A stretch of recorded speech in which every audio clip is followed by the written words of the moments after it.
여러분이 영적인 힘을 가져야 영적인 면역력이 충만해지면서 독을 마실지라도 해를 받지 않는다라는 절대 하나님의 말씀이 성취되는 겁니다. 이제는 하나님의 말씀을 통해서 절대 변명이나 핑계할 수 없는 진리의 성령 보혜사 하나님이 함께 하신다. 인생 문제 해결 못 받으면 하나님을 탓하고 세상을 탓하면서 율법의 잣대로 힘들어요, 어려워요, 아파요, 슬퍼요, 시험 들었어요, 갈등 속에 지금 있어요, 이런 개소리를 사로잡아 이제는 꺾어버리라는 겁니다. 이런 세상 모든 기준들, 세상의 풍습들을 사로잡을 수 있는 보혜사 진리의 영이 그리스도로 지금 함께 하신다.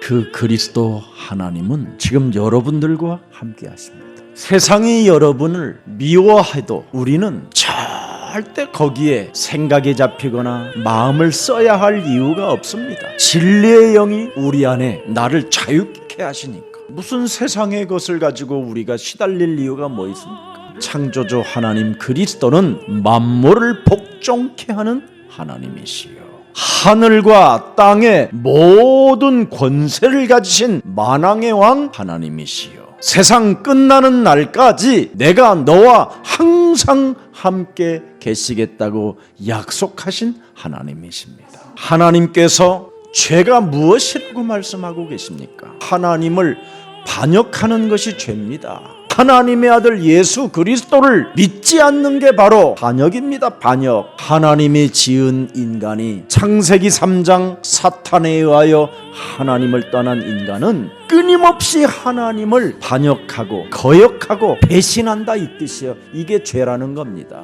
오늘 말씀을 먹으세요. 그러면 보혜사 하나님의 성령이 드디어 그리스도 이름으로 증거가 나타나게 돼 있다 이 말입니다. 그래서 그리스도를 믿지 않는 것이 죄 중에 죄요. 거부하기 때문에. 그래서 하나님이 미워하는 겁니다. 여러분, 현대인들이 죄라고 표현하는 것이 뭐냐? 배우지 않는 것이 죄라고 말합니다. 실천하지 않는 것이 죄라고 말하고요, 가르치지 않는 것이 죄라고 하지만 죄는 하나님이 우리에게 주신 말씀을 거역하는 것이 죄입니다. 그리스도를 여러분이 믿지 않고 죄 권세를 갖게 되면 어떻게 되느냐? 마귀의 일만 하게 되는 거예요. 그래서 자꾸 죄를 짓는 자가 되는 거예요. 하나님을 늘 거역하고 거부하고 배신하는 놈. 이놈이 지금 원죄로 DNA가 들어있는 것을 뽑아내라고 새로운 DNA를, 그리스도의 DNA를 가지라고 하나님의 아들을 이 땅에 보내신 것입니다. 그래서 요한복음 1장 12절이 가장 중요한 거예요. 하나님께서 구원받으라고 내게 주신 하나님의 아들 예수 그리스도를 내가 믿으면 나도 하나님의 자녀가 된다. 참 왕, 참 제사장, 참 선지자가 내 몸에 계시니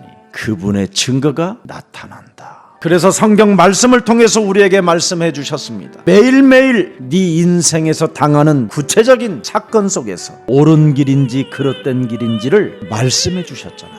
그래서 말씀으로 양심에 갖다 대는 거예요. 제발 세상 풍습에 길들여지지 말고 하나님의 말씀에 길들여지는 창세기 3장 15절을 지켜나갈 때 자꾸만 여러분이 자유와 해방을 맛보게 되는 겁니다. 여러분, 창세기 3장 15절을 가지고 여러분이 믿고 지키고 행동하고 있으면 점점점 여러분의 삶은 넓어지고 깊어지고 높아지고 굉장히 달라진다니까. 누림과 기쁨과 영광이 있게 됩니다. 그래서 여러분과 저에게 남은 과제는 딱 하나밖에 없습니다. 오직 그리스도. 오직 그리스도 유일성을 하면 반드시 저는 재창조가 온다라는 걸 알게 됐어요. 사람 속에 그리스도가 들어가면 삶 저주가 풀린다라는 걸 알게 됐습니다. 사탄의 권세, 죄의 권세, 지옥 권세에서 해방받는다라는 걸 알았습니다. 누구도 변명하고 누구에게 책임 전가할 것이 아니라 나를 다스리는 힘을 가질 때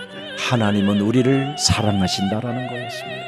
절대 세상 종교에 길들여지지 말고 하나님이 우리에게 구원을 받으라고 하나님의 자녀된 신분 권세를 주시겠다고 약속하신 성경적 복음이 하나님 말씀으로 여러분 배경이 되기를 축복합니다.